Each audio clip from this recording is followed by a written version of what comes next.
It's indeed time for The World This Week, 7 days, 4 Paris-based correspondents, 1 hour, The World This Week in partnership with the International Herald Tribune. And our guest with us, Vivian Walt, contributor for Time magazine, just back from Cairo, I believe. We'll be talking about that a little bit later on. Also with us, Stéphane de Vries, Paris correspondent for RTL4, and excuse me, my Dutch isn't very good, but the title of your book is? Onder mijn zolen in Dutch, and it means under my soul, so it's very close to English, actually. And it is hot off the presses. Yeah, today, actually. And it's all about the Arab Spring, and Absolutely. we'll be obviously talking about what you found out a little bit later on. We have a guest star. He's usually in New York, John Rick MacArthur, publisher of Harper's Magazine, columnist for the Providence Journal, the Projo, right? Right, the Projo, right.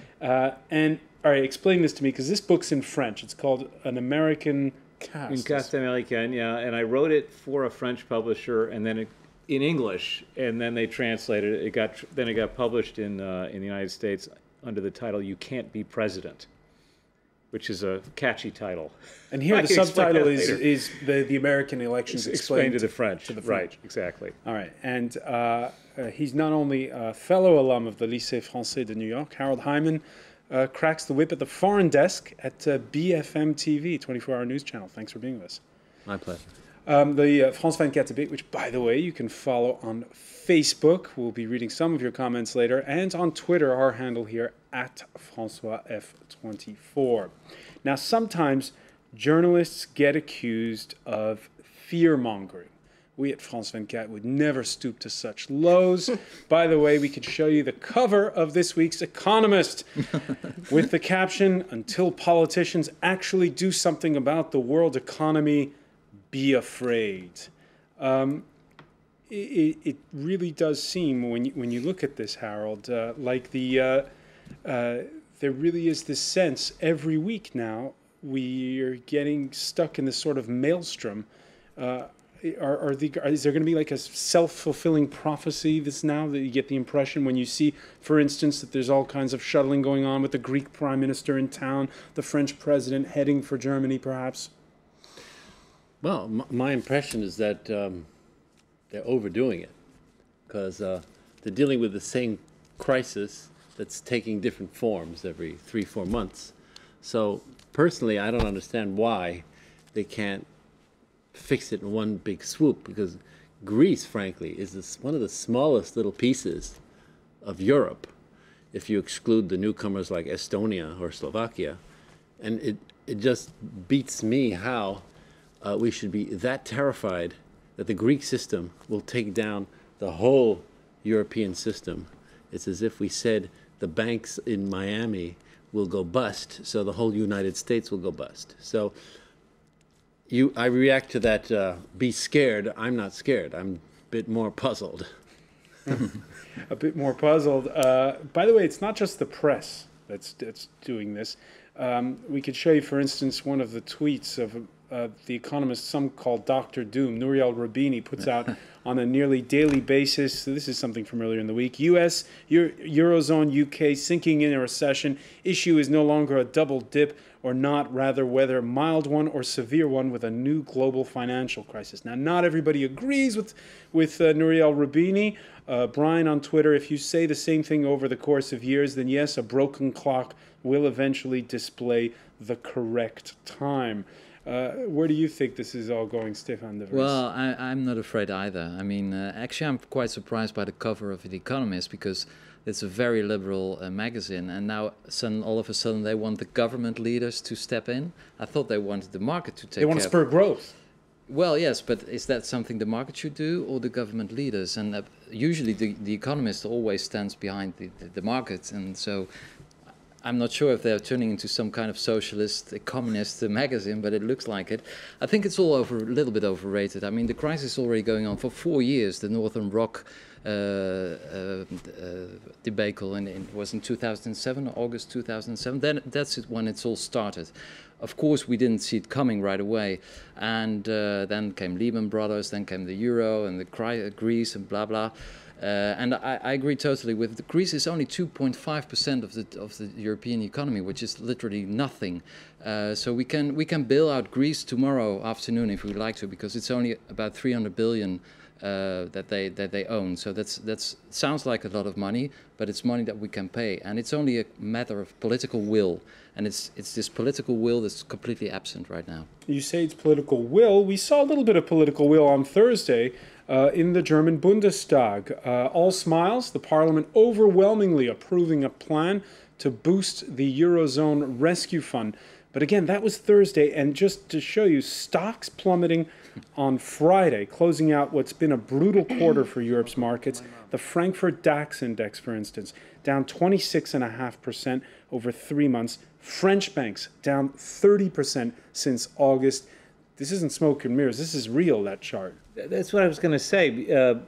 You're right when you say that they're overstating it, and by constantly overstating it and constantly stepping up to the, going up on the parapet to declare their determination to save the euro, to save Greece, like Merkel did yesterday, they raise expectations too high. They make too big a case out of it, and that inevitably leads to a loss of confidence. It's like when Obama came out and said we're a AAA country. Of course, that was a terrible gaffe, because every American knows that AAA means one level below the major leagues. Every American knows that. It's a minor league baseball. It's minor league baseball. It was a strange, unconscious mistake by him. Maybe he doesn't know baseball very well. But the market, as you recall, the market continued to plunge 500 more points as he was saying we're a AAA country. Don't pay any attention to what Standard & Poor's says about us. So I wonder about the political strategy, the intelligence of the political strategy of constantly making these dramatic statements like yesterday. Why was it necessary for Merkel to do that? Well, she didn't make a dramatic statement. What happened was that the Bundestag voted in favor of something that was agreed all over 2.5 months ago. In other words, right. And that's the whole thing. I mean, 2.5 months ago in Brussels, that's what this was about yesterday in Germany. You say you go every Tuesday to Brussels to record a radio show. Yes. And do they get that sense of urgency? Well, urgency in political terms is completely different than urgency in market terms, and that's the whole issue, actually. In July, there was an emergency summit on the euro, the 21st of July. I was there as well, and it was very peculiar to see. I assisted actually after at every summit. There are press briefings, usually of the head of state, sometimes of ministers, but in this case, I assisted at the press briefing of Nicolas Sarkozy right after the summit, and about 10 minutes later, I assisted at the press briefing of the Dutch Prime Minister, and he was telling exactly the opposite of what Nicolas Sarkozy just told 10 minutes before. And I asked the Dutch Prime Minister whether he was at the same table or even in the same room, and he said, yes, I was there. But so that shows how these European leaders are not even able to agree amongst each other and then tell something different. I mean, it seems to me like this is actually exactly what Stefan says. This is the problem. It's not so much, will the global economy weather this particular storm? It's that the euro and the whole EU experiment, EU project is so unwieldy at this point.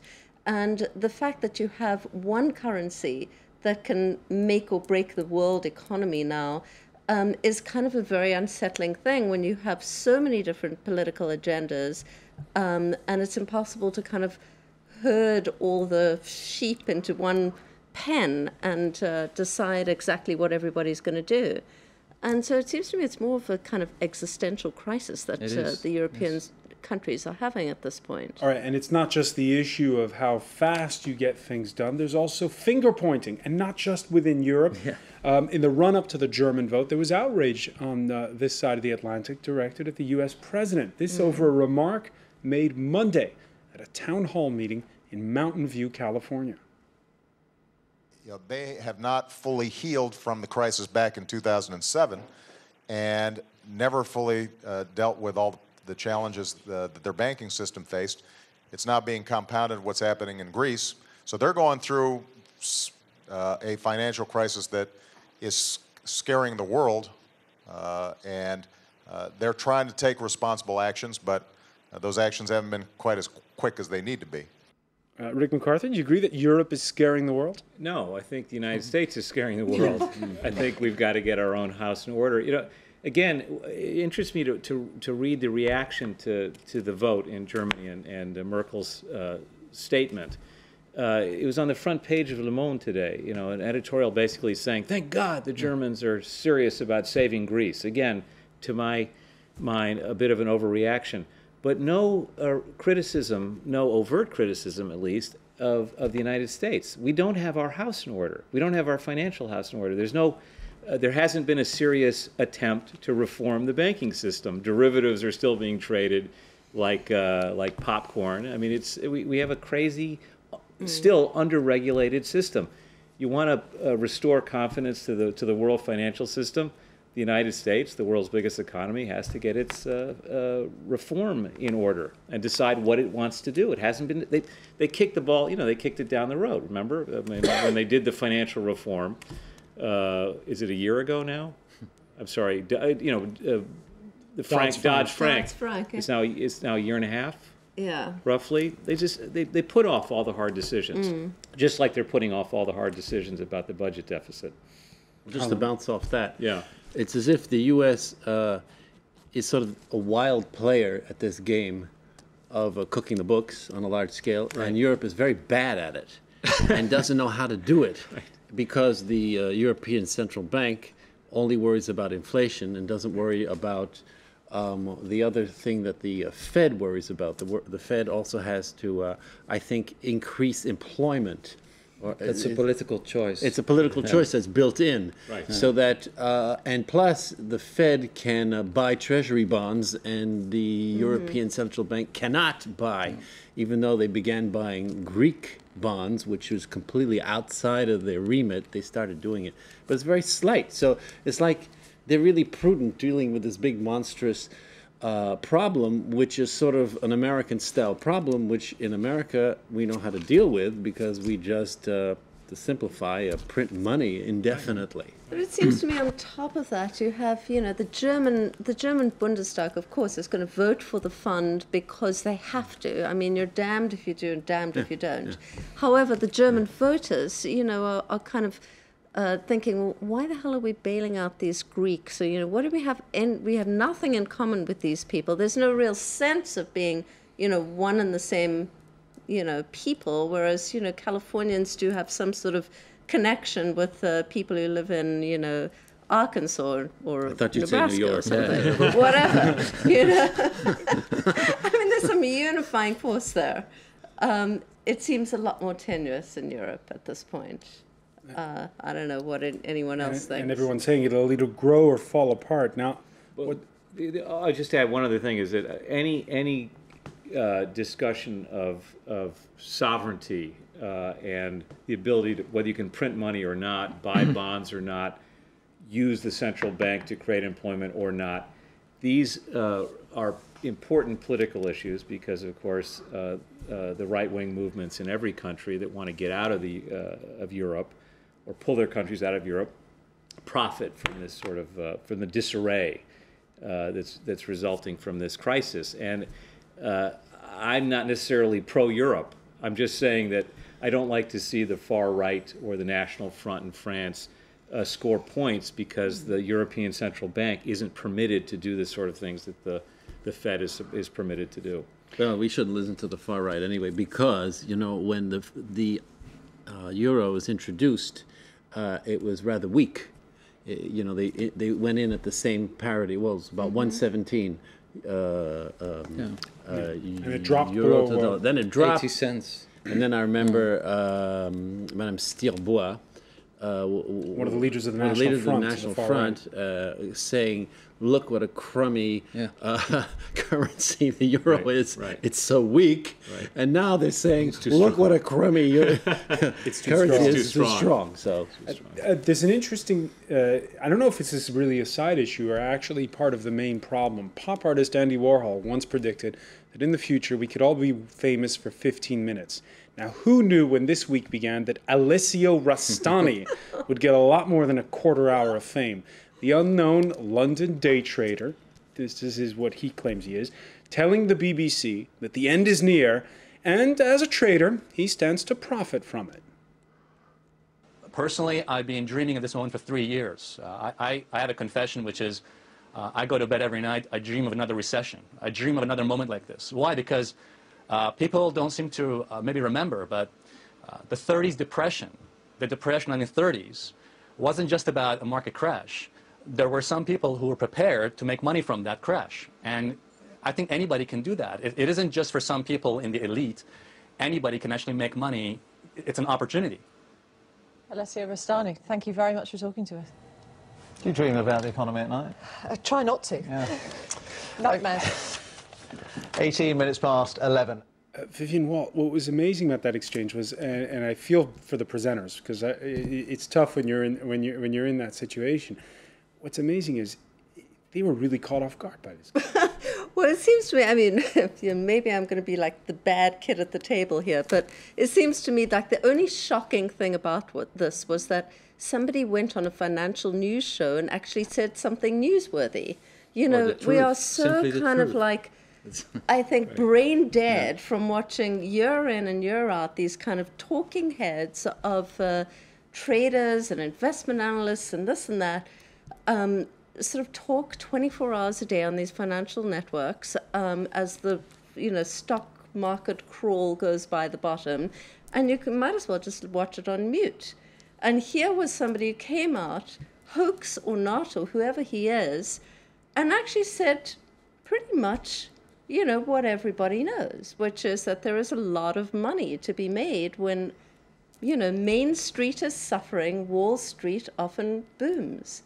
And we've known that for years. So I don't see what was shocking here. Well, he just Maybe killed I'm alone here. capitalism, that's all. Yeah, exactly. Buy just low, sell high. Isn't that what it's all about? He gave it a huge promotion because everybody wants to earn money, and now they're aware that they can, even in a crisis, they can still earn a lot of money. We're going to pick up on this point because we've gotten a lot of feedback on this story. When we come back, we'll also take a look at what could be 12 more years of Vladimir Putin in Russia. Stay with us.